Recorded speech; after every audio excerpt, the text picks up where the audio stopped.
Special awards అని చెప్పి 6 అవార్డులను ఎంపిక చేయడం జరిగింది. ఈ అవార్డులో first award NTR national award. ఇది నందమూరి బాలకృష్ణ గారికి ఎన్టీఆర్ గారి అవార్డు ఇవ్వడం జరిగింది. అలాగే జయరాజ్ గారు, పైడి జయరాజ్ గారు అని మన తెలంగాణ నుంచి వెళ్ళిన వ్యక్తే, హిందీ సినిమాల్లో చాలా సినిమాల్లో హీరోగా యాక్ట్ చేసినట్టు వ్యక్తి. వారి పేరు మీద కూడా మొట్టమొదటిసారిగా పైడి జయరాజ్ ఫిల్మ్ అవార్డు అని చెప్పి ఈ ఇండియన్ ఫిల్మ్ పర్సనాలిటీగా ఆయన్ని ఎంపిక చేయడం జరిగింది. దానికి మణిరత్నం గారికి ఇస్తున్నాం ఈ అవార్డుని.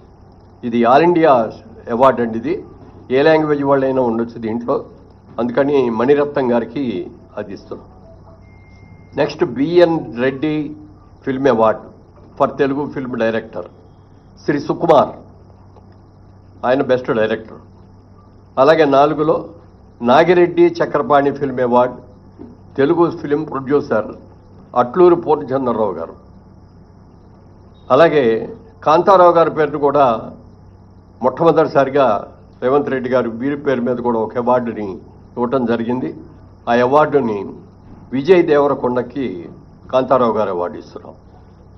అలాగే Raghupathi Venkaiah film award and అంతేకాకుండా అదర్ దాన్ ఫిల్మ్ ఆర్టిస్ట్, అంటే కేటగిరీలో ఫిల్మ్ ఆర్టిస్ట్ కాకుండా అదర్ వాళ్ళకి.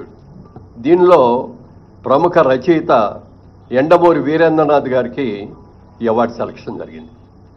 ఇది అవార్డుల యొక్క వివరాలు. ముఖ్యంగా సినిమా ఇండస్ట్రీ అందరి తరఫున మన ముఖ్యమంత్రి గారికి మనస్ఫూర్తిగా అభినందనలు తెలియజేస్తూ, రాత్రి కూడా చెప్పారు ఆయన, బాగా చేయండి, అందరూ వచ్చేటట్టుగా అటెండ్ అయ్యేటట్టు చూడండి అని చెప్పారు.